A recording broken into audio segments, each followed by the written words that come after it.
Welcome, it is Mitch. I'm on YouTube. If you haven't already, please subscribe to the channel as we try to build this thing up. The goal is 1,000 by the end of the Packers season. We will get there. It is attainable. It takes you 2 seconds. 2 seconds, click the subscribe button. Always appreciative of all the support. Packers, Commanders, instant reaction. Packers win 27-18. Quite frankly, it never felt that close. Washington, a garbage time score. Green Bay kind of unable to deliver a real dagger in that second half. But the Packers win 27-18.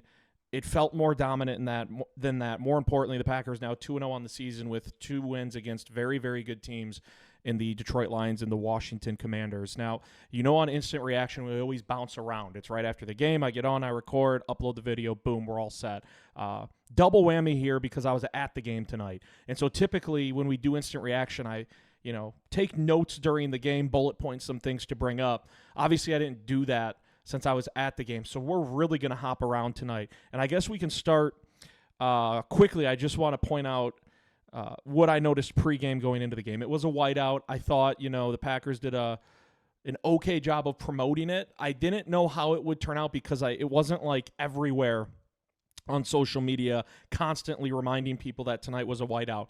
And you asked the question, if you want to be on the extreme side of it, was it Happy Valley? Was it a whiteout at Penn State that we see them do once a year on a night game? No, it was not a whiteout at Happy Valley. But you looked around, and few and far between were the spots in the stadium that weren't white, people wearing white clothing. So I thought it looked really good. Again, I don't know how it looked on the TV, but the whiteout was impressive.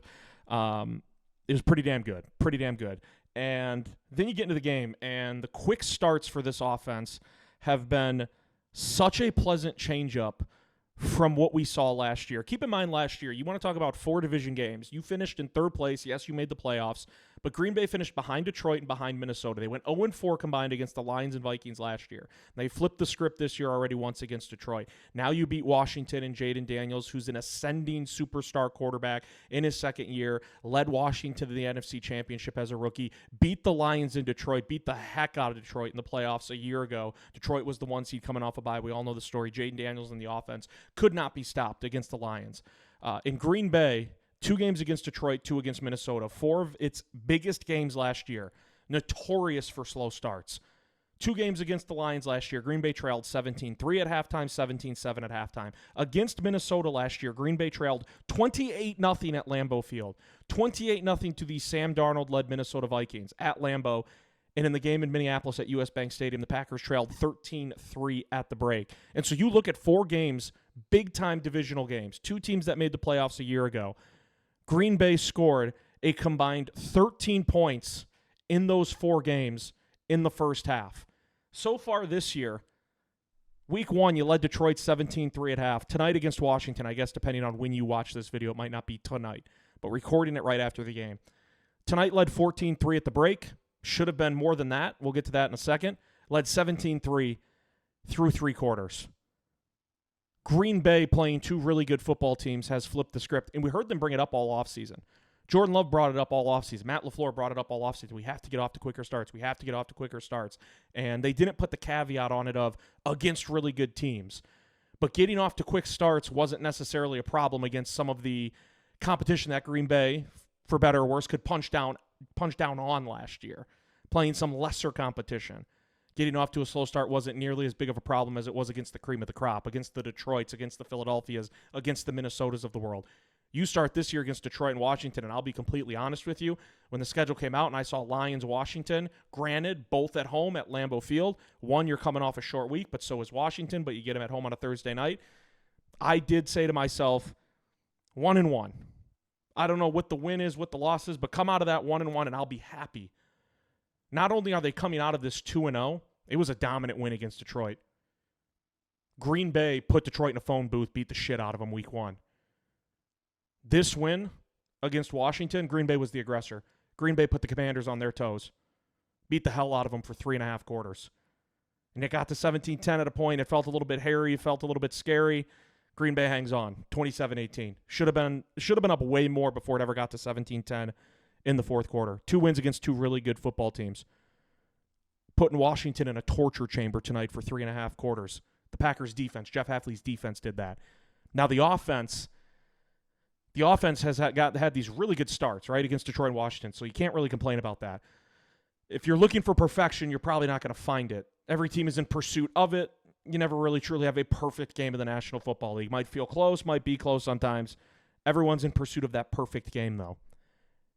Was not perfect against Detroit. Certainly was not perfect tonight against Washington. The offense has gone through dry spells. Tonight it happened midway second quarter, late second quarter, and then carried in early third quarter. And then they figure it out. You know, the last two drives of the first half, folks, were 3 plays, minus 1 yard punt, 3 plays, 22 yards, missed field goal, the doink shot by McManus. Then you start the third quarter, 10 plays, but just 54 yards. You get the field goal, then 3 plays, 2 yards, and a punt. And then Washington scores, and all of a sudden you're like, damn, like what's going on? It's 17-10. Love and company come out and orchestrate a masterpiece of a 9-play, 65-yard touchdown drive to go up 24-10. And the ribbon, the bow on top, was Tucker Kraft, where Green Bay looked like it was going to be it was disguised as a run play to try to fool the second level, the linebackers of Washington. It worked perfectly. Tucker Kraft wide open as he was sort of fading towards the back pylon in the corner of the end zone. Love didn't have to do much, but just put a little bit of air on the pass. And Green Bay's up 24-10, and all of a sudden you're feeling really, really good about the Packers' chances to win that game. But we've seen these dry spells with the offenses where maybe they get a little bit too conservative, where it's like, are they playing not to lose instead of, you know, trying to really put their foot down on the opposition and go for that dagger? You know, we were kind of just waiting for that dagger, that Wayne Larrivee call in this game. And they won 27-18, but it didn't really happen. And the offense, like I said, they've gone through these droughts at times, and it's been really good early on. You can't be anything but pleased with the start of both games. And they've done it with the passing game. How many times last year, you know, against Tennessee, Indianapolis, again, some of the lesser competition, New Orleans, that game against the Saints where Green Bay won like 34-0 or whatever it was on Monday Night Football. And the bread and butter, the recipe for success in those games was feeding Josh Jacobs early and feeding Josh Jacobs often. Week 1 against Detroit, the offense got going because of the passing game, because of Jordan Love. Josh Jacobs only had 6 carries for 8 yards at halftime against the Lions last week. What got them going in this game against Washington? It was Jordan Love shredding, beating to a pulp this Washington secondary. Jordan Love had over 200 passing yards at halftime. Now I got to look to see what he finished with because, again, some dry spells in the second half. Love finished with 292 yards, 2 touchdowns, no picks. Different in this game than the one against Detroit. There were a couple of, I'm trying to think of the right phrasing. I guess you could just say lapses in judgment for Jordan Love.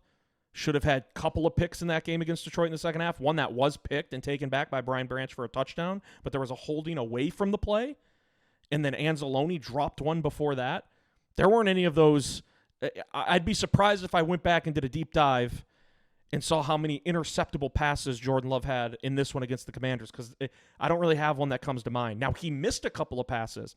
You know, this is a classic game where you cannot box score hunt certain players. Matthew Golden had 2 targets. He finished with 0 catches, 0 yards. And he had a nice end around. He finished with 2 rushes for 15 yards. And I'll get to something that I loved, no pun intended, with the offense in the second half in a 1-score game. Matthew Golden should have had 2 touchdowns tonight. Matthew Golden on a 4th and 3 in the first quarter on the opening drive for Green Bay was wide open, torched his defender. Jordan Love underthrew it just slightly. Wasn't a woeful underthrow, just slightly. Later on in the game on a play-action pass, Jordan Love, after faking it to Josh Jacobs, had plenty of time to throw, set his feet, and flung a seed down the field. Matthew Golden had again gotten behind the defense, behind that third layer, behind the secondary, wide open. Jordan Love, hard to do this, overthrew Matthew Golden a little bit. And so if you're box score hunting, you're like, man, Matthew Golden did nothing tonight. I can promise you. Matthew Golden was getting separation. Matthew Golden was open. That timing's just a little bit off. And once Jordan Love and Matthew Golden get that timing down, get that rhythm down, get in synergy with one another, it's going to be scary for the rest of the league. Because Romeo Doubs is kind of your safety valve. Romeo Doubs is your safety blanket in the passing game. All reliable. You trust Romeo Doubs. Savion Williams, fun new gadget, fun new toy, rookie 3rd-round pick. Jaden Reed, hope he's okay. Couldn't really tell from being at the game how bad it looked. I had a couple buddies text me that it did not look good, and he obviously didn't return. Dontavian Wicks, you hope he can, rid himself of the drops from last year, find some consistency in his game this year. But then there's Matthew Golden, 1st-round pick out of Texas. Looks like he's shot out of a cannon sometimes on the field. Reports from staff members coming out of training camp, yeah, this dude, we know he's the rookie. He might have the best hands on the team already. Didn't really drop a ball in training camp or the preseason. Do not look at the box score tonight if you weren't able to watch the game, see that Matthew Golden had a goose egg in the receptions and yards department and assume that he did not show up, assume that he underwhelmed. Matthew Golden was getting separation. That timing with Jordan Love just a little bit off. He quite literally should have had 2 touchdowns. At minimum 1, because the one on 4th and 3 was in the end zone. The pass was in the end zone. Golden was in the end zone waiting. Just a little bit underthrown. The other one was a bomb of a pass. Love would have had to put it right on the money, but Golden had plenty of separation. Had he caught it in stride, it's a walk-in touchdown. That timing's just a little bit off. But it's hard to not be pleased with this offense, with the passing game specifically through 2 weeks, knowing that, hey, you put up 27 against Detroit, 27 against Washington, and there's still meat on the bone. There's still things to improve on. It's been far from a flawless product for Green Bay. Elsewhere offensively, I don't know how you guys and gals felt. I was worried about the offensive line. You're missing Aaron Banks. You're missing Zach Tom. Didn't like that going into it. Didn't know how it would affect a Washington defensive front that, yes, I know the New York Giants don't have a tremendous offensive line. They, for some reason, never can get the offensive line right, but they harassed Russell Wilson in week 1 early and often. I was worried seeing Banks, even though I trust Jordan Morgan to an extent. Didn't know, would it be Anthony Belton? Would it be Kennard at right tackle? What are they going to do? Kind of a combination of both. It seemed like Belton was out there way more in the second half for most of it. I'll have to go back and look at snap counts tomorrow morning. Yeah, I was worried about the offensive line, missing 2 key pieces. Pass pro, I thought, couple of whiffs, couple of hiccups, nothing crazy. Jordan Love was sacked twice. There were some pressures, though, There were a couple more hits, but I thought pass protection, given the circumstance, the situation, I was fine. I thought it was pretty good. Ground game. Yards have been hard to come by for Josh Jacobs. Now, again, you look at the stats and you say, oh, Josh Jacobs had 84 yards rushing and a touchdown. Must have been great. Took 23 carries. An average of 3.7 a pop. Not typical Josh Jacobs numbers. And I will say, again, I'm going to have to go back, watch the All-22, watch the replay. It seemed like on a lot of carries against Detroit and Washington tonight, Josh Jacobs, as soon as he has the ball put in his lap, there's a defender there to greet him a lot of the time. He's having to make one miss pretty quickly. And so I don't know how to divvy up what percentage I'm going to put on the offensive line for some of the pitfalls in the running game so far and how much I'm going to put on Jacobs. But it does seem like the rushing yards have been hard to come by. And look, if you can still put up 27 in back-to-back games against 2 playoff teams from a year ago, and I know Detroit typically hangs its hat on its offense. Washington has the dynamic Jaden Daniels. It's 2 good defenses. It really is. And to put up 27 back-to-back games and to still feel like the running game has a lot to figure out, to still feel like the passing game's a little bit off, especially when you talk synergy between Jordan Love and his one rookie wide receiver and Matthew Golden, you expect better things ahead. To still come out of that gauntlet 2-0, you can't be anything but happy. And the team does feel a little bit different. We'll get to that a little bit later. I did want to point out one thing. I mentioned Savion Williams earlier. Savion Williams had 2 carries for 24 yards in this one. How about the balls on Matt LaFleur to be up 17-10? And it feels like you should be up 17 points, not 17-10. Fourth quarter of a game. Up a touchdown. You need to execute here. You need to figure it out. You need to put points on the board. Matt LaFleur sends Jordan Love out in motion. Savion Williams comes in the gun.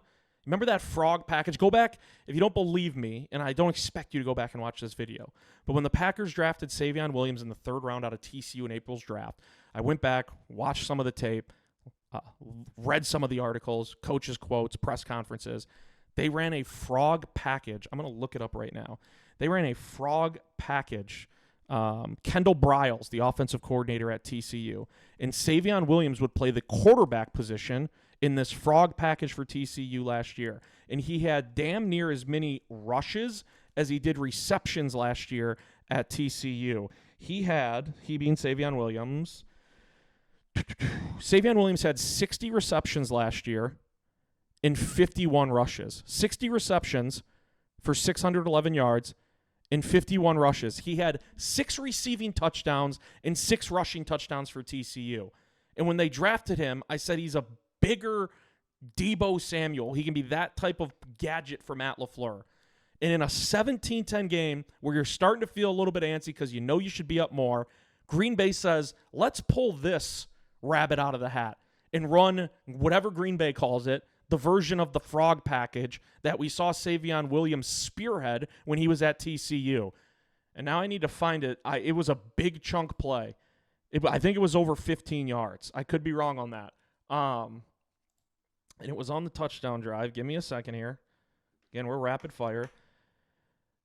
2nd and 8 at the Washington 35. You're up 17-10. You need to put a drive together. And again, where I just lost it. 16-yard run for Savion Williams. 2nd and 8 from the Washington 35. You run that frog package. Green Bay, of course, doesn't call it that. 16-yard run. How about the very next play? You're knocking on the door. You're right inside the red zone. 1st and 10 from the Washington 19.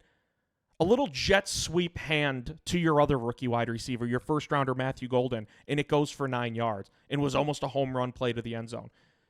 The balls it took for Matt LaFleur to say, back-to-back plays, 17-10 game, we're looking for a knockout punch. Let's call designed plays, not a pass play where it's like, Wicks is your first read, Dobbs is your second. Okay, there's Golden or Savion Williams as my third read. Safety valve on this play, boom, I'll throw it to him. No, we're going wildcat with Savion Williams. We're going jet motion and handing it to Matthew Golden on back-to-back plays. The 2 plays go for a combined 25 yards, and just 2 plays later, Love finds Tucker Kraft in the end zone on an 8-yard touchdown pass to make it 24-10 with less than 9 minutes to go. It took guts to dial those plays up. Plays schemed specifically for your 2 rookie wide receivers in a gotta-have-it sequence of the game. I loved that for Matt LaFleur. You're building confidence. You're building trust in those rookie wide receivers. We're up a touchdown late, looking for a knockout punch. They're going to me in the Wildcat. And then Matthew Golden's like, they're going to me on an end around here on the very next play. Love that from Matt LaFleur. Defensively, Mitch, I'm on YouTube. Please click the subscribe button if you haven't already. Forgive me, I need a drink of water. I was yelling all night with my 3 buddies. Shout out Shu, shout out Sizzle, shout out Connor. Had a blast with my 3 buddies at the game tonight. Defensively, Keyshawn Nixon played like a man possessed. I'd have to really think, really go back and look. So I don't know if this might sound like a little bit of an embellishment. It might be a slight exaggeration. To the naked eye watching that game live, that was one of Keyshawn Nixon's best performances in a Green Bay Packer uniform. And I know he's been around the block here for a few years now. He was awesome. Keyshawn Nixon was incredible. All offseason, can he be a number 1 corner? Can he be a number 1 corner? Jair's gone, but Jair's been hurt so many games. What was it? Jair missed 34 of the last 68 regular season games? He missed exactly 50% in the last few seasons. You couldn't rely on him. He was hurt all the time. Can Keyshawn Nixon be a number 1 cornerback? How do we feel about this? Is Nate Hobbs going to be the number 1 cornerback? Well, now he's hurt in training camp. Missed week 1 against Detroit. Keyshawn Nixon on this night at Lambeau Field during a whiteout on a Thursday night against Washington looked the part of a number 1 cornerback. And that dude played with more than just a pep in his step. That dude played with an aggression that we've seen from Keyshawn Nixon, but he was able to harbor it. He was able to control it and turn it into his own masterpiece. I used that word earlier, but this was a masterpiece at cornerback from Keyshawn Nixon. Don't know what you guys and gals thought. Watching the game in person, I thought the defense was phenomenal, almost across the board. 2 players that really stood out, Keyshawn Nixon and Devontae Wyatt. I mean, we saw Devontae Wyatt put forth an incredible first month last year, and then an injury derailed all his momentum. Devontae Wyatt tonight nearly had 2 picks. He had 2 PBUs. I mean, 2 incredible PPUs. He also had 2 quarterback hits, a sack, a TFL, 2 total tackles from Devontae Wyatt. I thought he and Keyshawn Nixon were the ringleaders, the maestros, the orchestrators of what was another great performance from Jeff Hafley's defense. And keep this, and Edgerrin Cooper was everywhere. Edgerrin Cooper had 2 quarterback hits, half a sack, 10 total tackles, led the team, 7 solo tackles, led the team. You know, you're holding your breath. I don't remember what part of the game it was, but Edgerrin Cooper got dinged up a little bit, and he only missed 1 play. You talk about critical pieces of the puzzle. To me, there's a couple of players on this defense that if they were to miss significant time, it would impact this defense greatly. Edgerrin Cooper is one of those guys. He's that good already. I'm telling you. The guy is a budding superstar at inside linebacker. He's everywhere. Absolutely everywhere. And when he got dinged up, your first thought is, oh gosh, please don't be something bad. And then you see him miss a play, come back the very next play. Again, I'll have to wait for snap counts. Didn't seem like he missed much, if any, of the rest of the game on defense for Green Bay. He is a linchpin for this defense. He's that big of a chess piece on the board. He is the farthest thing from a pawn on the chessboard. You need Edger and Cooper healthy. He was everywhere. And as good as he was, I still look at the two guys that I thought were just marvelous in this game. Keyshawn Nixon, Devontae Wyatt. Hate saying this. This is going to piss some of you guys and gals off. Jeff Hafley is going to be a top-tier candidate for a head coaching gig next offseason. If this defense keeps delivering, keeps thriving, keeps vibing, keeps looking the way they have through 2 weeks, and do we have any reason to doubt it's going to tailspin out of control in a negative way? Like, if anything, keep this in mind. I keep reminding myself of this. I think I said it to my buddies tonight. Maybe I believe I did. This was a defense entering the year that was trending, heading towards the direction of comfortably being a top 10 defense. They were tracking towards being a comfortable top 10 defense. And what I mean by comfortable is not like, hey, Green Bay, is ranking out as the 10th best defense, but just barely. Like, there's some categories that just aren't good. Like, they were going to be a comfortable in the top 10 discussion for total defenses in the NFL. And then they added Micah Parsons. Then they went out and added a blue chipper via trade. And I know you gave up Kenny Clark, but you got a guy who's pacing to be a Hall of Famer, a guy who is one of two players who in his first 4 seasons has at least 12 sacks in every single year, along with the minister of defense in Reggie White. And you went and added that to a defense that most people objectively looked at before the year and said, this will be a top 10 defense in Green Bay. Oh, now you have Micah Parsons. Jeff Hafley is going to be a hot commodity name as head coach. I hate saying that. Maybe there's a snowball's chance in hell that if things go really well this year for Green Bay and Hafley's brought in for interviews, that he's enticed to return to Green Bay for 1 or 2 more years because of the addition of Micah Parsons. I think it matters that much. It pulls a lot of weight. But Jeff Hafley, what a godsend he has been for a defense. I shouldn't single out this defense with its players specifically. I'll say for a franchise in Green Bay who for years and years and years and years has had defenses that sometimes look way too laissez-faire, that sometimes look way too reluctant to really smack their opponent in the mouth, who play too conservative, who play too hesitant. This defense for Jeff Hafley is aggressive. They want to step on your throat. They want to come out, I mentioned like put you in a phone booth. They want to put you in a phone booth and beat the ever-living hell out of you, drag you out of the phone booth, knock a couple more teeth out, put you back in the phone booth, and go a couple more rounds. This defense has been that good. They're trending, ascending towards being a top 3, a top 5 at worst defense. And I don't think that's an overreaction. Folks, I know it's a 17-game season, and having 2 games is not the largest of sample sizes.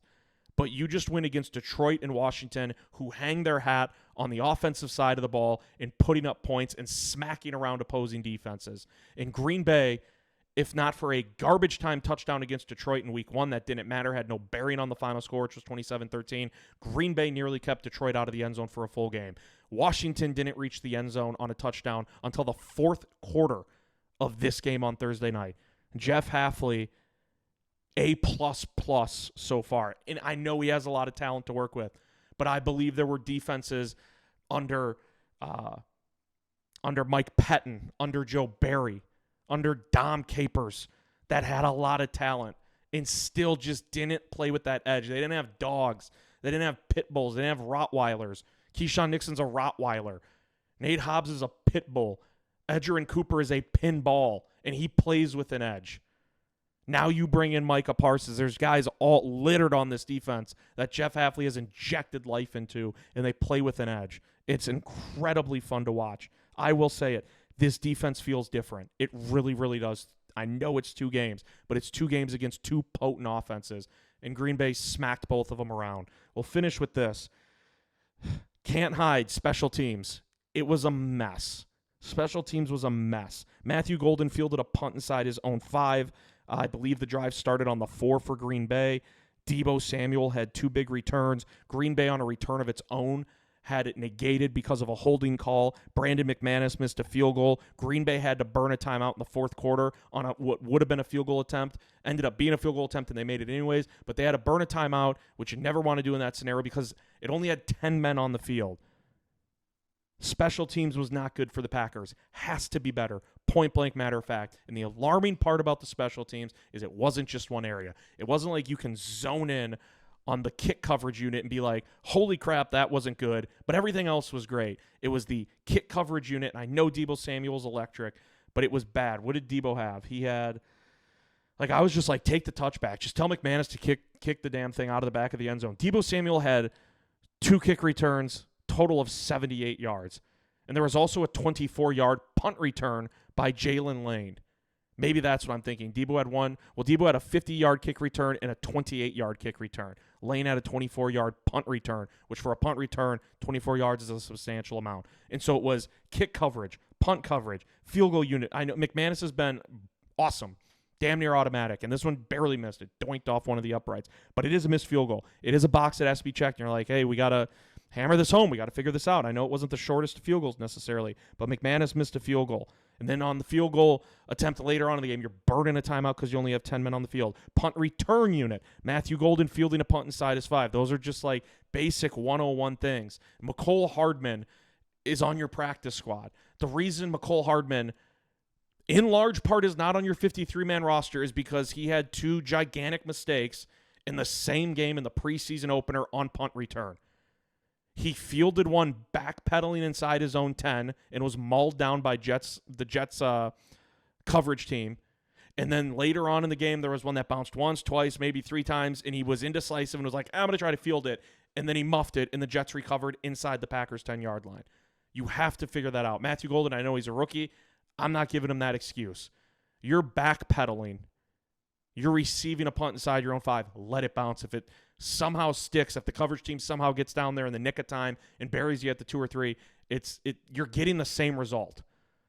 You're getting the same result. But the percentages are telling you that thing's going to bounce once way into the end zone and you get a touchback. Not a lot of good things are happening when you're backpedaling, receiving a punt inside your own 5. I was pretty disappointed in the special teams units. You know it can be better, and it has to be better. And now we'll pivot back to the good to put a bow on this thing. Green Bay's 2-0. That's the good. Here's something even better. And I mentioned it earlier. They haven't even played close to a complete game. All night it felt like they should have been up way more against a Washington team that was in the NFC Championship and one of the last 4 remaining teams a year ago. It's exciting times right now for Green Bay. If you don't want to say the team feels different as a whole, fine, because again, special teams, not great tonight in many categories. Offense, 27 points back-to-back games, good. Running game still seems like they haven't hit their stride. It's only 2 weeks in. Passing game, things just get a little wonky, it feels like at times. So if you don't want to say at this moment, hey, this team doesn't feel special, I'll cede that to you for now. You cannot look anyone in the eyes, whether you're a Packers fan or not, and with a straight face say, this defense, I don't know. They don't really feel that different. This defense feels special. This defense feels different. And you went up against, I know Ben Johnson's gone. And I know Detroit replaced 2 starting offensive linemen in the offseason. The core of that offense is back. Jared Goff's still there. Jameer Gibbs still there. David Montgomery, Amon-Ra St. Brown, Jamison Williams. They bring in the rookie Tesla. You still have Penei Sewell on that offensive line. You still have Sam Laporte at tight end. Washington brings back the bulk of their offense. And they're like, let's trade for Laramie Tunsil, a tackle. Let's trade for Deebo Samuel. Jaden Daniels is still on his rookie contract. Let's put as much around him as we possibly can. You bring back Zach Ertz. Scary Terry gets his contract extension. And Green Bay's defense has not just shown up, they have dominated the first 2 games of the year against 2 really high-powered offenses. Now you get a little extra time off. Week 3, Cleveland, classic trap game. Browns aren't any good. That's what everyone thinks. Browns just held Cincinnati. They lost by 1. They missed an extra point and a chip shot field goal. Browns lost by 1 to Cincinnati week 1. Browns held Cincinnati to 7 yards of total offense in the second half. Browns defense is good. Offense, I don't know. Love Joe Flacco. Joe Flacco's a bit old. Running back, I don't know what they're doing. Judkins isn't there yet. Maybe he plays this weekend. Maybe it's next week against Green Bay. That's a classic trap game where Green Bay gets a little more time off, a little more time to feel themselves, walking around with a little bigger strut because you're 2-0, and you're going to Cleveland. Cleveland isn't going to show up. Oh, and in week 4, we have Dallas in primetime in Jerry World. Don't overlook Cleveland. Little extra time off to heal. Fingers crossed. Again, Matt LaFleur probably already has presser. Maybe address the Jaden Reed injury to the degree that he knows. At time of recording this, which is right after the game, right when I get home from the game, I don't know what's going on with Jaden Reed. You hope he's good because he's a critical piece at wide receiver for Green Bay. But another great win. And again, 2-0, 2 wins against solid playoff teams, and you haven't looked near your best yet. Let me know what you guys and girls think. Always appreciative of all the support. It is Mitch M on YouTube. Please click the subscribe button. It takes 2 seconds. We'll see you next time.